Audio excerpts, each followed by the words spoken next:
Good evening, ladies and gentlemen, and thank you for once again joining us for another comprehensive press briefing hosted by the Ministry of Health, Wellness, and New Health Investment.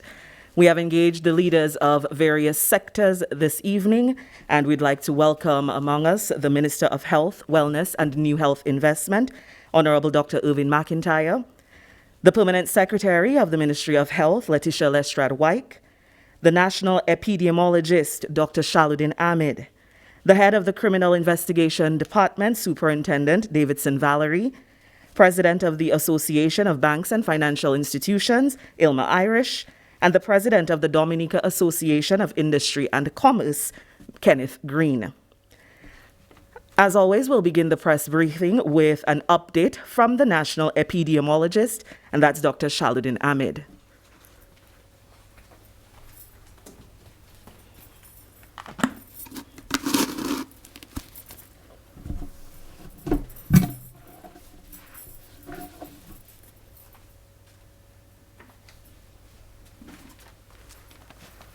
Thank you, Ms. Harry. Honorable Dr. Irvin McIntyre, Minister of Health, Wellness, and New Health Initiative, Mrs. Letitia Lestrade-Wyke, Permanent Secretary of Health, Wellness, and New Health Initiative, Mr. Kenneth Greene, President, Dominic Association of Industry and Commerce, Mr. Alma Irish, President, Association of Banks and Financial Institutions, Superintendent Davidson Valerie, Head of Criminal Investigation Department. Pleasant evening, everyone. I'm happy to say that as of today, the total number of cases remain at 16. So far, 8 cases have been discharged, and the rest are at the COVID isolation unit, and they are clinically stable. I just want to elaborate in terms of discharge criteria. Once anyone who fit the criteria of discharge, which include without any symptoms, especially fever, for 3 consecutive days for 72 hours, and 2 negative test results in 24 hours apart, will determine that the case is ready to go home or to be sent or discharged to home. At this stage, no one needed any ventilator.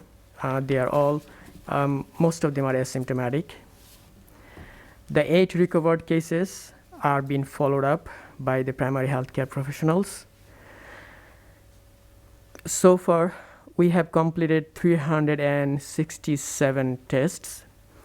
In terms of per capita, this is much higher than any other Caribbean or CARICOM countries except Cayman Island.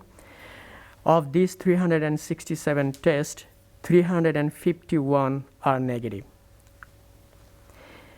So far, a total of 152 contacts out of these 16 cases have been identified. And of these 152 contacts, 145 contacts have been cleared, meaning they were tested and test results, most of them were negative. Those who are positive, actually they were included in those 16 confirmed cases.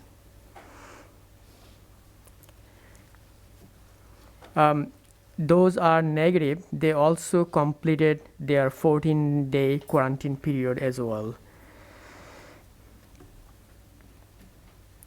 We have a total of 7 remaining to be tested out of those 152 contacts in order to complete our contact tracing list for these 16 cases. And as we speak, the test should be tested as we speak. It's test already ongoing of those 7 cases, and God willing, the result should be out by tomorrow. So this concludes a summary of number of cases that we have at this stage, and number of hospitalized cases, as we 8 of them at this stage, and number of contacts remain to be tested at this stage are 7. I just want to thank you for your effort and sacrifice that you are making. It has been 8 days since the last confirmed case was diagnosed. So thank God it is working so far. It is working. Your efforts are paying off, and God willing, our efforts will pay off. And I thank you again, and continue to observe the social distancing, respiratory etiquette, frequent hand washing, and stay home if you don't need to go out. Thank you.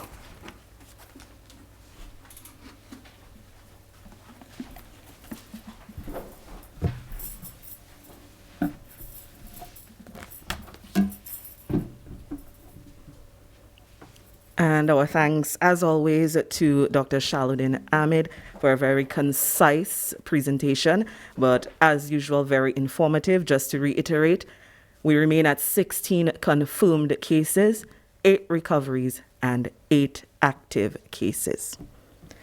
Next on our agenda for this evening, we have the President of the Dominica Association of Industry and Commerce, Kenneth Greene.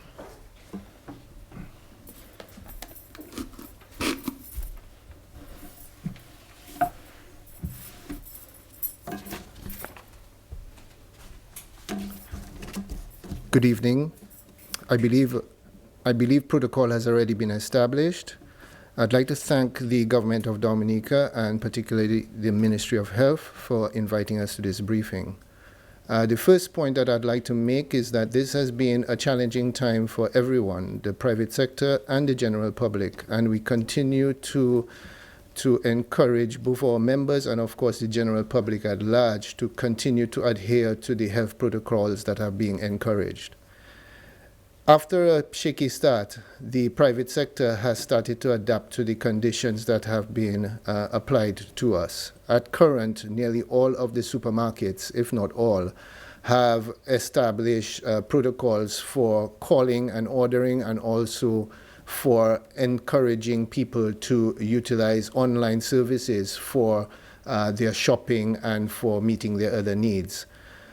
We are currently in the second phase of a survey amongst both our members and the general business public.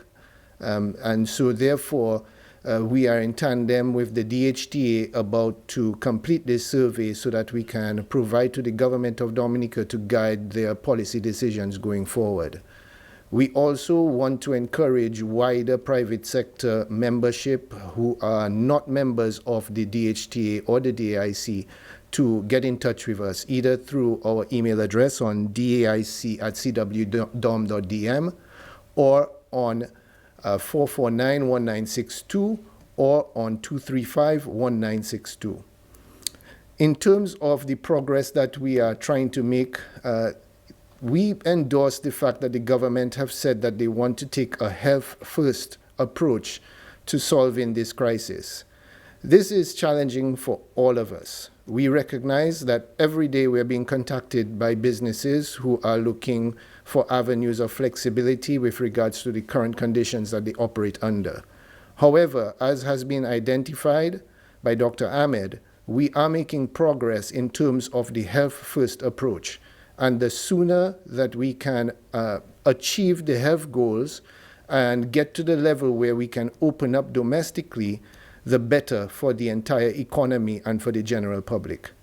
Again, we'd like to encourage people, as will be established by the Association of Bankers. We want to establish that the general public should contact their financial institutions to be able to look to get the best packages possible in order to have moratoriums and loan assistance to tide them over during this difficult period. We'd like to thank everyone for adhering to the health protocols, and we want to assure you that the private sector is together with you in this struggle. Thank you.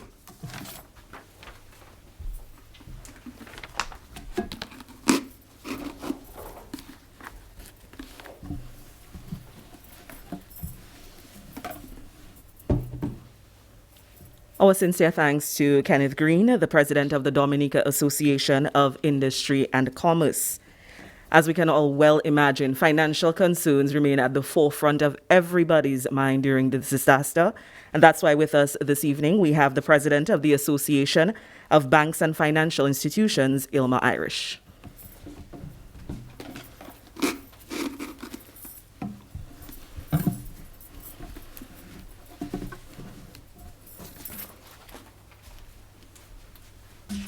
Thank you, Ms. Harry. I will observe the established protocols.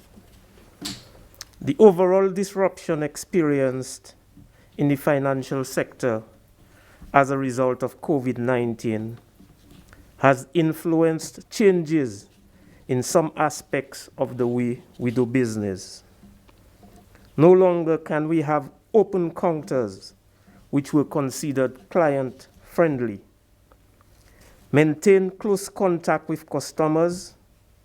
Notwithstanding, we must embrace every possible opportunity to serve our clients and do so not just efficiently, but professionally as well. For the safety of our staff and clients, we have had to reduce the number of persons accessing the business floor. Request that appointments are made to obtain service, encourage hand sanitizing, social distancing, promote more use of ATMs and the online channels as far as possible. After consultation among the stakeholders, including the ECCB Association of Banks and Financial Institutions, a decision was taken to assist our customers as reflected in a joint press release from the association supported by the ECCB as follows. In view of the projected impact on the individuals and businesses across the region, we have agreed to adopt a collective and coordinated approach to help address the economic and social consequences from the pandemic. Consequently, we have agreed that a support program will be implemented by all member financial institutions in the ECCU. The program will facilitate loan moratorium or deferments for an initial period, a waiver of fees and charges. With the above guidelines, each institution was responsible for creating its own package of assistance for customers and advise customers accordingly. The special accommodation made at all financial institutions are as follows. But prior to indicating, I would like to share with you the distinction between a deferment and a waiver. A deferment is simply deferring the date for payment, allowing the individual client to have more cash flow, whereas a waiver is indicating that you are not expected to pay. In this particular instance, we are deferring payments. With respect to the National Bank, a moratorium on principal and interest repayment for all interested loan customers for a period of 6 months. Business customers are encouraged to talk to the bank regarding cash flow support or other financial needs. The waiver of late fees on all loans and late and over limit fees on credit cards for up to 6 months commencing April 1st. With respect to the Republic Bank, moratorium on all loans, including mortgages and help loans for up to 6 months, will be automatically made available upon request. There will be debt restructuring, temporary increase in overdrafts and credit cards. Late fees on loan payments will be waived. no penalty on withdrawals of certificate of deposits. With respect to CIBC First Caribbean, special assistance on a case-by-case basis to include deferred payments, special loan financing. Clients experiencing challenges are required to reach out to the bank. Royal Bank specific 3 months deferral on credit facilities from March 17, 2020 to June 30th, 2020. Businesses and corporate clients are eligible for relief programs following individual assessment. In terms of the National Cooperative Credit Union, it was or is the policy that a member can be allowed on a case-by-case basis up to 12 months deferment. But specific to COVID, this time of the year, members are allowed up to a maximum of 3 months deferment on all loans. Thank you very much.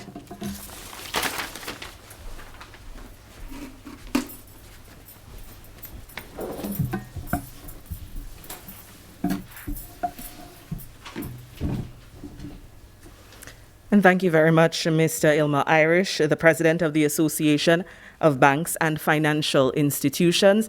And I hope he has cleared up some of the concerns. Of course, we encourage you to contact your financial institution directly should you have any further questions.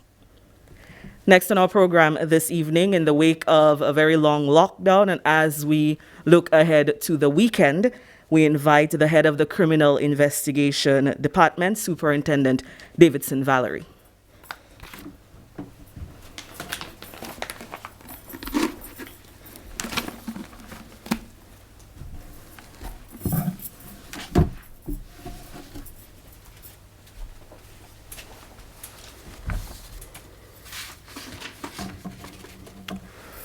Protocol having been established, good evening to all.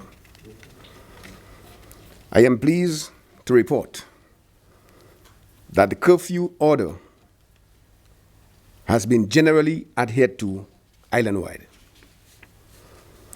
For the Easter weekend in particular, a holiday weekend when Dominicans usually flock to the beaches and rivers, it was noticeably quiet. The beaches and rivers and streets were void of the usual activities.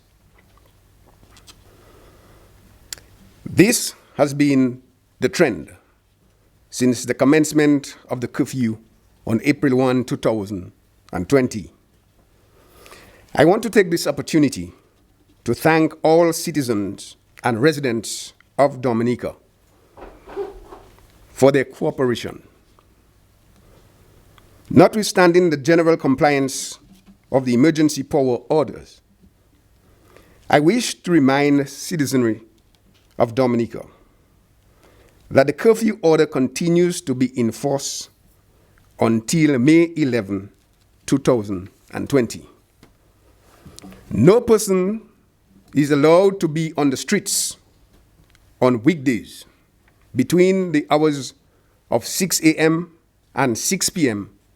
without a valid reason or permission from the Commissioner of Police. No persons shall be allowed on the streets on weekends without a valid reason or permission from the Commissioner of Police. The law makes provision for essential workers to be exempted from the conditions of the curfew. All essential workers shall, at all times, carry personal identification. All non-essential workers are required to seek permission from the Commissioner of Police to be in a public place during the curfew. You can now apply online at dominica.gov.dm. Be further warned that for the avoidance of doubt, all bars shall be closed. There shall be no sale or consumption of alcohol in or in the vicinity of any shop, grocery store, or supermarket, or in any public place throughout the period of the order. Also, no one shall host or attend a private party, which includes any person from outside of the immediate household of the house occupant. No person shall host or attend a funeral except 10 members of the immediate family and at least one officiant and essential mortuary staff. I want to remind you that any person who contravenes or fails to comply with these regulations shall be dealt with according to law, the penalty of which will be EC $500 or to imprisonment for 12 months. Let me encourage you to continue to work with the health professionals and members of the Commonwealth of Dominica Police Force with a view to eliminating COVID-19 virus in Dominica. Thank you.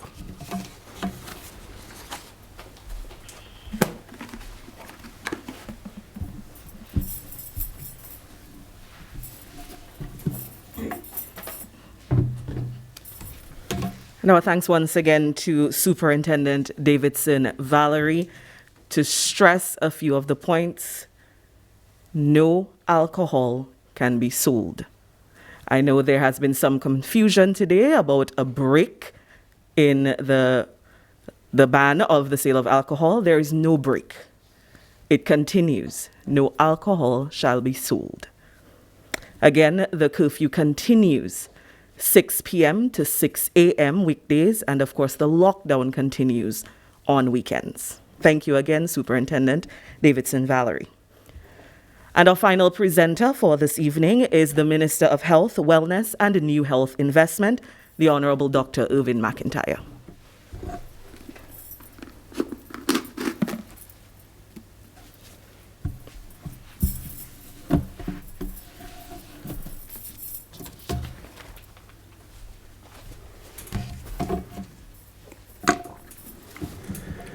National Epidemiologist Dr. Shauluddin Ahmed, Permanent Secretary, Ministry of Health, Mrs. Letitia Lestrade-White, President of the Dominica Association of Industry and Commerce, Mr. Kenneth Greene, President, Association of Banks and Financial Institutions, Mr. Alma Irish, Head of the Criminal Investigation Department, Superintendent Davidson Valerie, and newly listening public.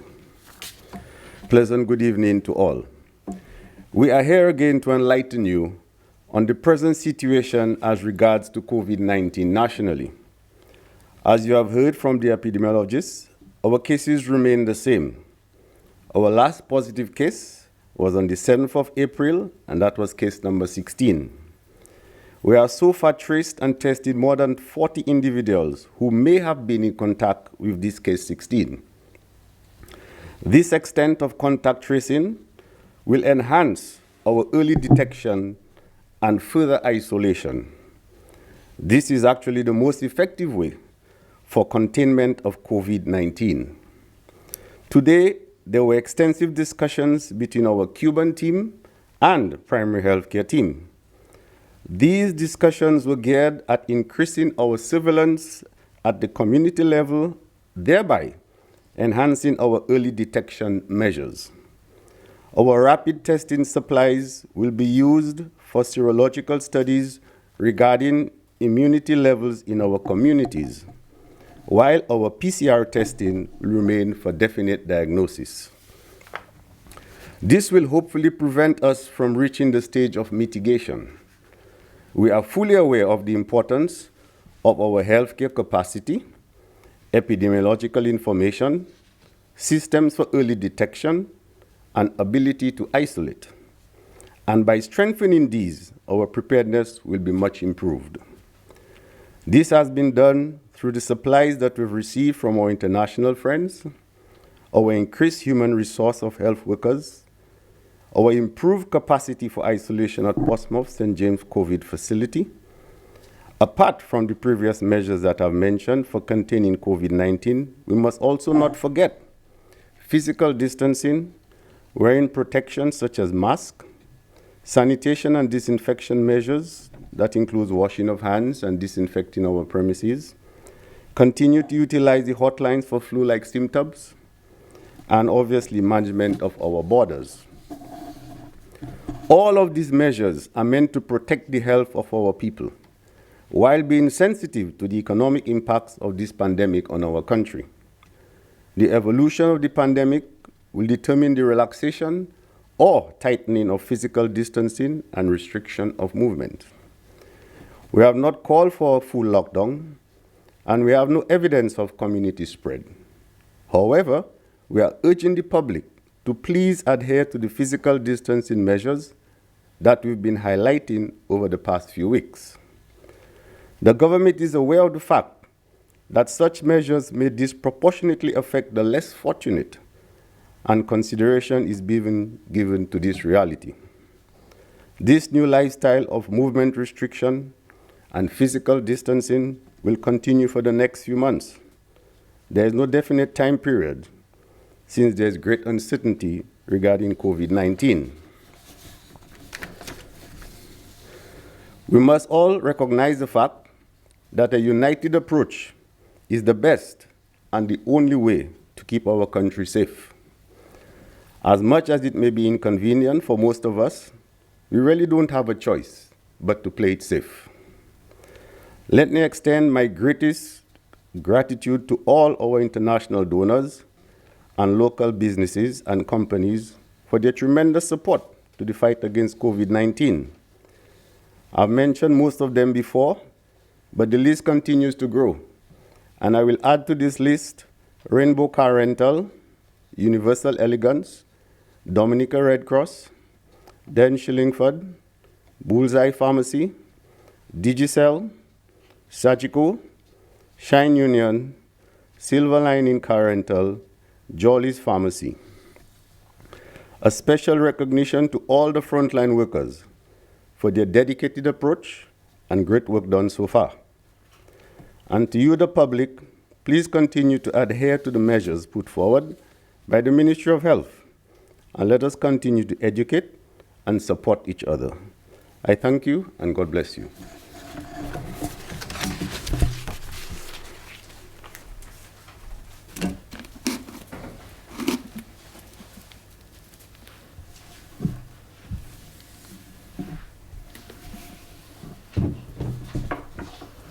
Thank you very much to the Honorable Minister for Health, Wellness and New Health Investment, Dr. Irvin McIntyre. And with that, we've come to the end of this evening's press briefing. But before we say goodnight, just to reiterate some of the points that have been made for the past few months, we cannot stress enough the importance of proper hand washing. It might sound like something very small. It might sound like something you've known all your life. But we cannot tell you enough how important that is. Also, proper respiratory etiquette. Again, we've been stressing coughing into your flexed elbow or using a tissue and disposing of that tissue after one use. The use of rags, not encouraged. The use of scarves, not encouraged. Tissue or your flexed elbow. And of course, washing your hands immediately after. We cannot stress enough the importance of physical distancing. You heard from the superintendent mentioning there should be no gatherings of more than 10 people and people in the immediate household. Again, we encourage you, no congregating on the streets with your friends and family. You are doing yourself a disservice. You're putting yourself and others at risk. Of course, we also encourage the wearing of masks in public, wearing them properly if you are not sure of how to wear them. There are several videos online. You can go to the WHO website and get that information. Ladies and gentlemen, we thank you as always for your attention, and we also thank all those who took the time out to present this evening. And we ask you to continue to take heed and take the advice from the experts to tune into all the press briefings and the radio discussions. And we ask that you do what it takes to protect our country, to protect your friends, your family, and your loved ones. Thank you again. Have a good evening.